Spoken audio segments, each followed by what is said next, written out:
Et la parole est à la salle, aux questions de la salle. Les étudiants d'abord, comme toujours. Est-ce que vous avez... Oui? Vous voulez poser une question? Oui, allez-y, on vous passe le micro. Je n'ai pas eu ma réponse sur le nucléaire, mais ce n'est pas très grave. Non, c'est une vraie question, mais d'une certaine manière, vous y répondez. Il y a eu l'idée d'une espèce de segmentation, mais ça reviendra au même. Ça veut dire qu'en réalité, c'est pas une espèce de sanctuarisation qui se fait par zone, là où elle se fait. Enfin bon, on y reviendra. Alors, je vous en prie. Alors, j'ai beaucoup hésité à la poser parce qu'en fait, vous avez répondu durant le débat à la question. Enfin, du moment où moi, j'ai eu une réponse, puisque pendant l'intervention... À la première intervention, je me suis rappelé d'un article que j'avais lu sur l'expansion, ou du moins la montée en puissance des troupes de marine chinoises. Et j'avais mis ça en perspective, avec tout l'équipement aussi qui va avec, qui a également pas mal évolué. Et je mettais ça en perspective avec tout ce qui avait été dit, et en me disant, n'y a-t-il pas... parce que ce qui est ressorti, c'est qu'il y a une puissance économique qui est en train de se dessiner, mais la puissance militaire ne risque pas d'être atteinte. D'ici 20-25 ans, peut-être qu'on pourra commencer à parler d'une riposte, enfin d'une mise à niveau de la puissance militaire, mais pas pour le moment. Or, quand on voit des investissements comme ça a été fait pour les troupes de marine chinoises, on peut se dire que c'est tout de même un objectif prioritaire. Et donc voilà, c'était savoir, n'y a-t-il pas quand même une politique offensive dans ce domaine-là quand on voit ce genre d'exemple? Voilà. Alors, M. Cameron? Oui. Alors, il y a quelqu'un ici? Alors, je vous en prie, posez la question. Prendre bonjour, merci pour votre conférence. Est-ce que vous pouvez revenir sur la pensée stratégique chinoise? Est-ce qu'il y a un investissement en Asie du Sud-Est sur la pensée stratégique en elle-même? Est-ce que, par exemple, il y a une politique volontariste de la part des États pour les universitaires, pour les think tanks, etc. Et effectivement, la doctrine militaire en général aussi, peut-être du côté militaire. Vous avez une question à côté? Non. Non? Alors, M. Cameron, on repasse le micro vers le bas, et puis on va prendre... Oui, je vais prendre 3 questions, je vous prends après, monsieur, c'est promis. Merci. Bonsoir, merci pour la clarté de votre présentation. Ma question va rejoindre la première question qui vous a été posée. En mer orientale face au Japon, la Chine semble avoir une stratégie de présence active avec ses bâtiments de pêche, ses gardes-côtes et même les bâtiments de la marine chinoise. Elle y ajoute des sorties aériennes près du territoire japonais afin de maintenir une pression constante. Ne pensez-vous pas qu'outre le prestige recherché, étant ainsi de s'imposer comme le seul leader en Asie pour notamment minimiser l'influence du Japon et imposer son interprétation des normes internationales en matière de droit de la mer? Merci. Alors, on vous laisse répondre, puis je reprendrai. Je vous ai vu, il y a une question là, mais tout à l'heure. D'accord. Allez-y. Eh bien, merci beaucoup. Il faut que je revienne à votre question tout d'abord.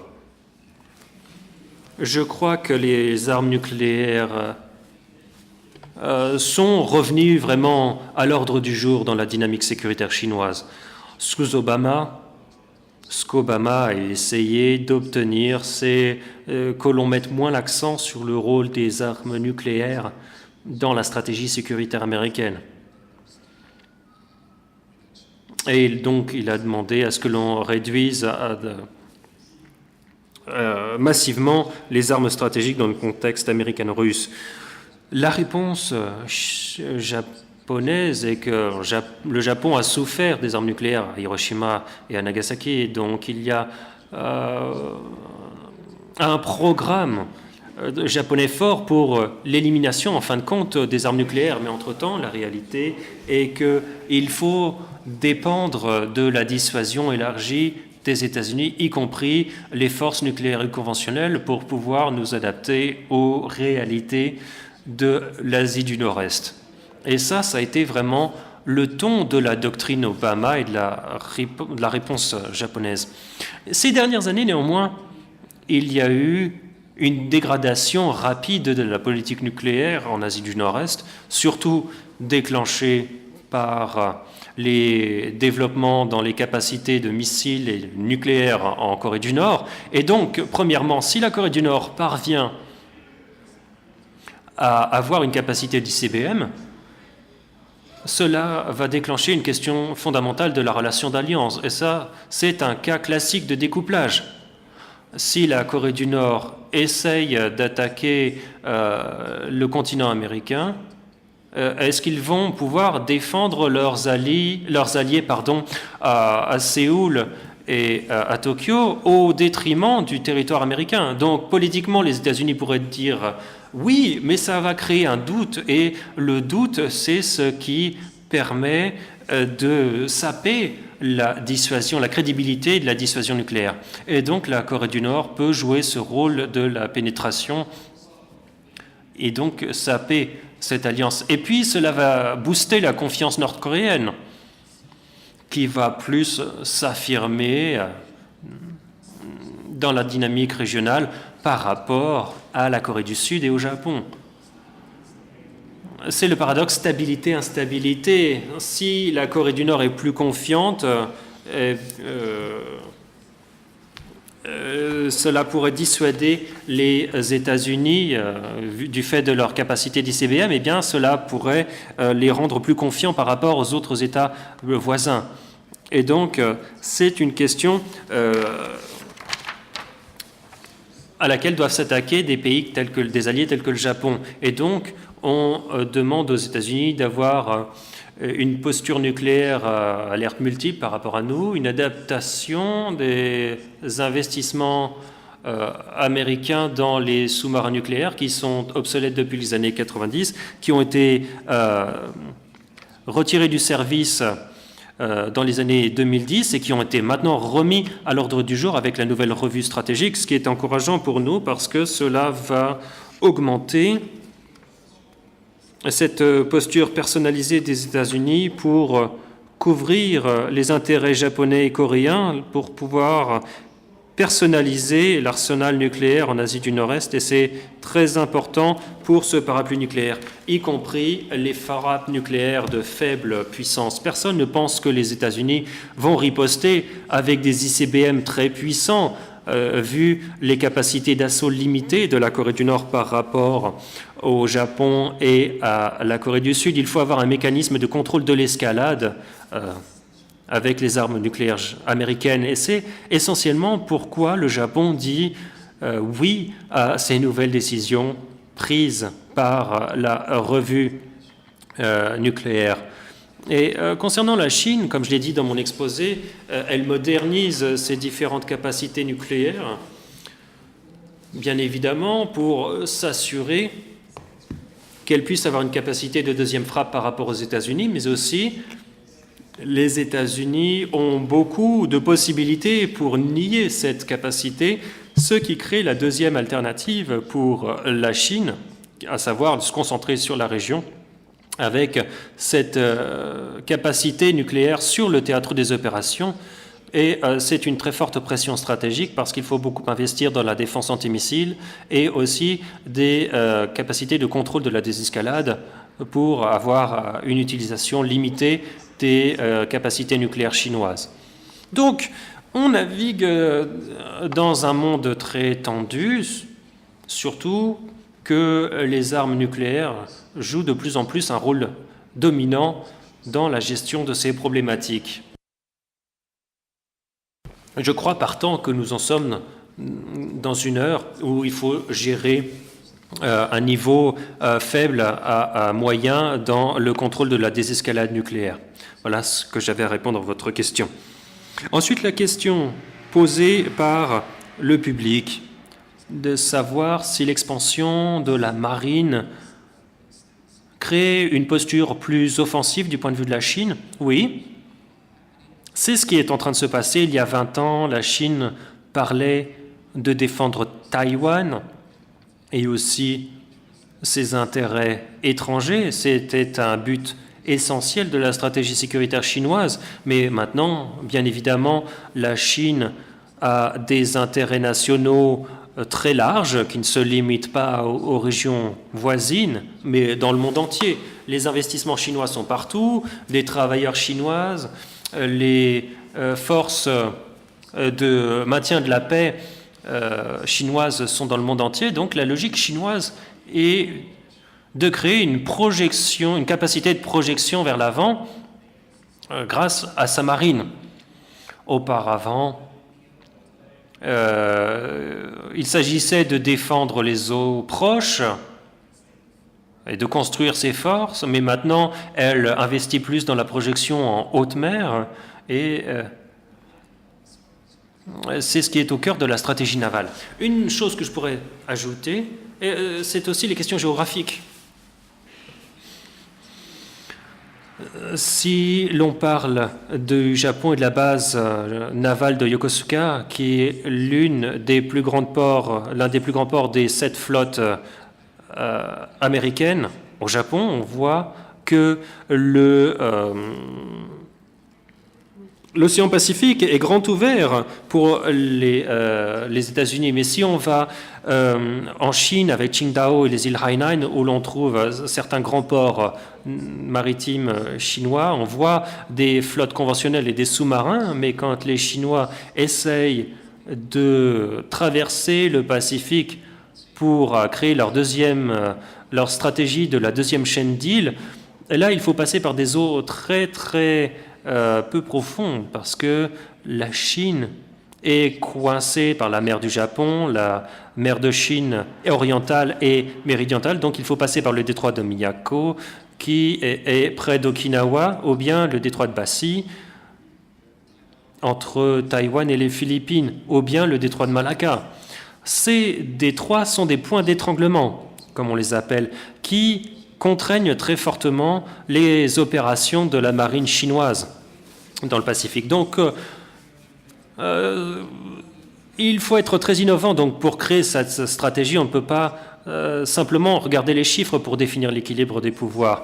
Mais si la stratégie est de concentrer ses forces sur les points d'étranglement, Okinawa, le détroit de Passy, Malacca et le détroit de Lombok, même s'il y a énormément d'écart, de disparité entre les forces navales, il y a encore les capacités de stratégie de déni d'accès par rapport à la Chine.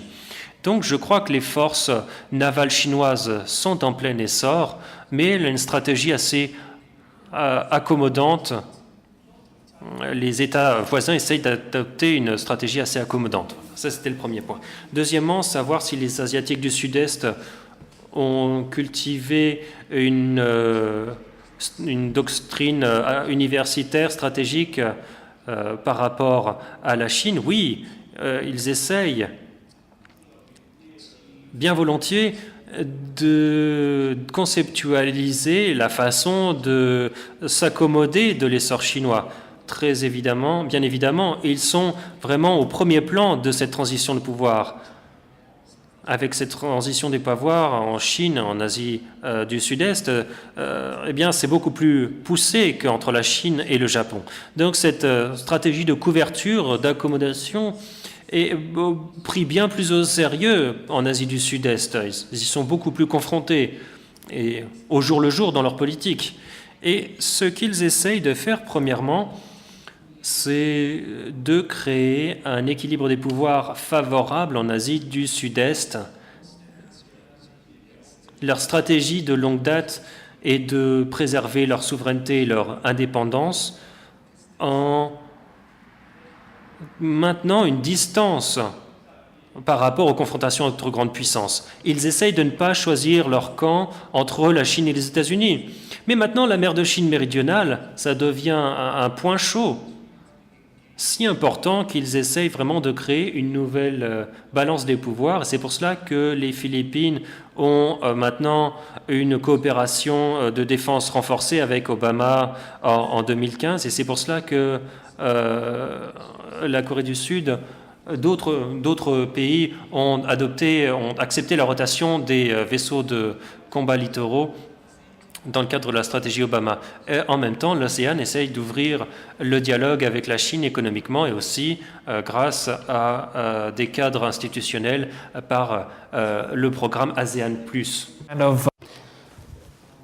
Alors évidemment, on pourrait se dire que c'est une démarche un petit peu naïve de trouver un juste équilibre entre d'un côté les États-Unis avec leur grande puissance, sans néanmoins, disons, mécontenter la Chine dans ce théâtre régional de l'Asie du Sud-Est. C'est un véritable numéro d'équilibriste qui continue d'être un véritable casse-tête pour toute la région. Alors maintenant, la dernière question sur les mers de Chine orientales. Alors c'est vrai que là, il y a une pression considérable venant de la marine chinoise dans les mers de Chine orientales.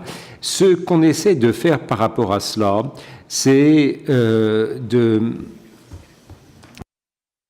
c'est un concept de zone de gris. C'est-à-dire que vous avez une présence maritime, présence militaire de la marine chinoise, certes, mais vous avez un rapport de force entre les forces japonaises et les forces chinoises, donc les forces en présence, et puis en parallèle, les relations diplomatiques. Mais entre ces deux, qu'est-ce que vous voyez? Vous avez également des bateaux de pêche, vous avez des bateaux de recherche scientifique, vous avez d'autres navires chinois qui naviguent au large de ces zones de litige territorial pour créer une espèce de statu quo, de modus vivendi dans lequel la Chine a, en quelque sorte, dispose d'une espèce d'autonomie administrative sur cette zone. Évidemment, c'est ce à quoi il faut résister, parce qu'évidemment, c'est un statu quo qui pourra s'implanter sans même qu'il y ait de guerre, simplement par la présence physique de ces navires chinois dans les mers de Chine méridionale ici. Et c'est la raison d'ailleurs pour laquelle on a tellement investi dans les navires des gardes-côtes dans la région, et on a demandé aux États-Unis, au titre de l'article 5 de l'Alliance de sécurité nippo-américaine, si les îles de Senkaku faisaient l'objet d'une attaque, ou en tout cas d'un défi militaire, il y aurait une réponse donc américano-japonaise à une telle provocation. Alors, évidemment, vous avez, dans l'éventualité d'une guerre, vous avez cette alliance nippo-américaine, mais en fait, en dessous de cela, et en dessous de la surface, si vous voulez, de l'article 5, vous avez ce nouveau statu quo qui est en train d'émerger, avec un jeu d'influence qui s'exerce dans cette zone de gris, qui est celle de la région. Monsieur Melliot, ensuite, qui peut répondre aussi à d'autres points de vue, plus généralement, mais on va prendre les deux dernières questions, parce que finalement, la séance est passionnante, mais on ne voit pas le temps passer, mais il commence à être tard. Je vous en prie. Et puis, il y a vous, monsieur, je vous ai vu. Allez-y. Bonjour, monsieur. Je vous remercie pour votre conférence. Ce que je voudrais savoir, c'est que vous avez parlé de l'équilibre en Asie, et vous avez parlé notamment de l'administration Trump qui est en train d'être, imprévisible. Et justement, l'administration Trump à prendre à des pincettes, mais quand même, a remis en question le nucléaire au Japon. Donald Trump avait précisé lors de ses voyages et lors de quelques discours qu'il n'était plus impensable que le Japon n'ait plus accès à l'arme atomique ni aux limites à la remilitarisation, à une possible remilitarisation. Est-ce que ça pourrait être un équilibre, ou est-ce que les Chinois pourraient, à juste titre, percevoir cela comme une nouvelle menace ? Nucléaire au Japon, monsieur. Vous m'entendez ? Oui. Merci pour votre exposé. J'ai une question clé qui tourne autour de l'ordre économique asiatique mené par la Chine. est-ce que vous pensez que la Chine va essayer de convaincre ses voisins, vu les relations géostratégiques entre la Chine et la Russie, et la Chine et au Pakistan, et les rivalités qui existent en Asie, notamment avec l'Inde, les rivalités géostratégiques, avec d'autres pays du Vietnam, avec le Japon, dans d'autres perspectives. Et la deuxième question, c'est à propos de toujours l'ordre économique asiatique mené par la Chine. Est-ce que vous pensez, vu ces concepts de nouveaux grands jeux eurasiatiques, de New Great Game, et ces nouveaux relations géostratégiques ou alliances géostratégiques avec ces grandes puissances asiatiques, est-ce que vous pensez, en fin de compte, c'est les relations géostratégiques ou les partenariats économiques qui forgent, en fin de compte, l'ordre économique. Et est-ce que vous donnez, quelles sont les pondérations que vous donnez à ces deux dimensions de l'ordre économique régional? Merci. Je pense que cette question peut aussi intéresser Jean-François. Je vais lui passer la parole tout de suite. Jean-François Di Meglio, je vous laisse la parole, répondre, prendre les questions qu'elle voulait, et puis ensuite je vous laisserai répondre et conclure. Jean-François Di Meglio. Oui, alors effectivement, c'est la grande question quand on a affaire à un pays qui est à la fois cette très très longue histoire de se voir comme une puissance souveraine, d'une part, et d'autre part, un pays dont la culture, je répète, marxiste, hein, il faut pas oublier ça, est avant tout, enfin est aussi une culture qui est fondée sur les cycles économiques et sur l'importance de l'impact de l'économie sur les comportements. C'est typiquement le genre de débat qu'on a avec nos interlocuteurs asiatiques. Il est clair qu'on a plusieurs fois dit ce soir, depuis, on va dire, 79, c'est-à-dire la grande période des... si on vient... Qu'est-ce que c'est que la Chine que nous avons aujourd'hui ? C'est en grande partie, pas uniquement, mais en grande partie une Chine qui est née en 79, en 78-79 avec les réformes. Et cette Chine, c'est cette Chine qui se refonde à partir d'un nouvel ordre économique qu'elle se donne. Mais plusieurs fois dans la soirée, on a évoqué des séquences dans cette Chine qui se déroulent depuis 79. Et on a bien vu qu'il y a une séquence qui va jusqu'en 2000, où c'est du tout économique finalement. Ensuite, on a une autre séquence qui va, moi je dis qu'elle va de 2000 à 2008 ou 2011. 2000, c'est l'intégration, c'est la volonté des autorités chinoises incarnées par un garçon qui a eu un destin plutôt tragique, si on peut dire, qui était Bo Xilai, qui a voulu que la Chine entre dans l'OMC. Elle y est entrée en 2001, puis en 2006. Tout ça, c'est effectivement l'économie qui conduit le comportement de la Chine. Et puis, on a l'impression que la crise financière de 2008 et puis l'accélération de la crise financière, la contamination de l'Europe par la crise financière en 2011, combinée avec quelque chose qui a beaucoup frappé les Chinois, qui sont les révolutions arabes 2011. C'est le même moment que la propagation de la... C'est un peu fortuit, hein, mais c'est la même année. 2011, pour moi, c'est le moment où cette vision, effectivement, du changement chinois, qui était avant tout une vision économique, est de nouveau contaminée, si j'ose dire, par la réappropriation de la prééminence du politique. Donc, je pense qu'il y a plusieurs séquences. Je pense qu'aujourd'hui, on est clairement dans une séance extrêmement politique. Et que donc cet ordre, il est avant tout effectivement conduit par la vision politique. C'est pas un hasard si le secrétaire général du parti, effectivement, est en train de prendre le contrôle de tous les outils, la Constitution, en étendant son mandat, mais aussi, on l'a un peu évoqué, le militaire, parce que la principale réforme qu'il a réalisée jusqu'à aujourd'hui, qu'il a réellement réalisée, c'est la réforme militaire. Les autres réformes, on en a parlé, mais le fait qu'il recombine la Chine en région militaire, qu'il abandonne la priorité de Taïwan, tout ça, c'est parce qu'effectivement, on est dans une prééminence du politique, y compris du politique sur le militaire. Il y a juste une dernière remarque que je voudrais faire, parce que ça m'a beaucoup frappé dans la soirée. On a parlé de stratégie, or à aucun moment on a parlé de la vision chinoise de la stratégie. Il y a un mot qu'on n'a jamais prononcé, c'est un nom, qui est le nom de Sun Tzu.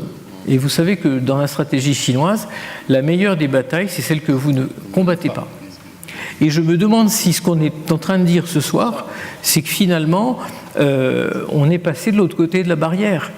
On est dans une bataille qui ne se combattra peut-être pas. Et en particulier, il y a une dimension qu'on n'a pas du tout évoquée, qui est la dimension des valeurs. Il y a ce grand débat sur le soft power, sur le hard power, et puis surtout sur le sharp power. Je pense que l'une des grandes avancées... Est-ce que vous précisez le sharp power? Oui, le sharp power, c'est un terme qu'on a vu. C'est Joseph Nye. Donc Joseph Nye, qui a inventé le terme de soft power au début des années 2000, vient d'inventer, donc en 2017, fin 2017, et ça a été repris dans une célèbre couverture de The Economist, le dernier numéro de l'année 2017, Sharp Power, avec une espèce de boule hérissée, un peu comme un virus.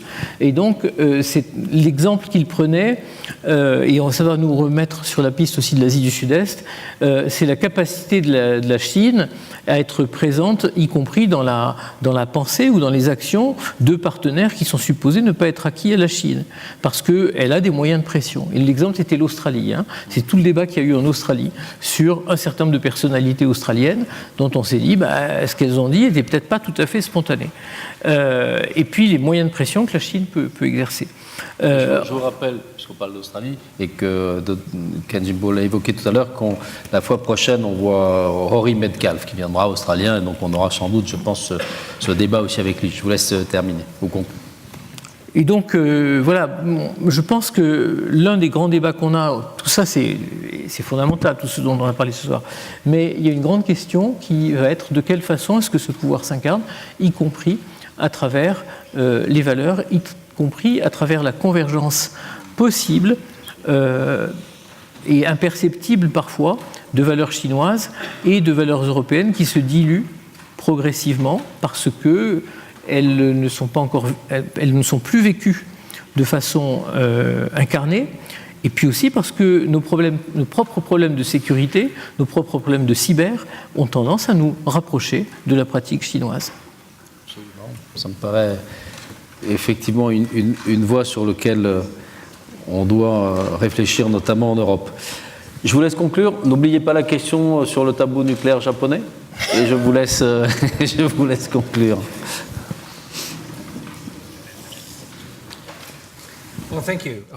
Je vous remercie de ces questions et de ces interventions. Et Jean-François, autour de la deuxième question, a très bien présenté les choses. Si vous voulez bien que je revienne à cette question de la question nucléaire donc au Japon, une question qui est redevenue d'actualité, sur le plan technique, finalement, le Japon, effectivement, pourrait reprendre la voie nucléaire, mais cette voie est jonchée d'obstacles politiques.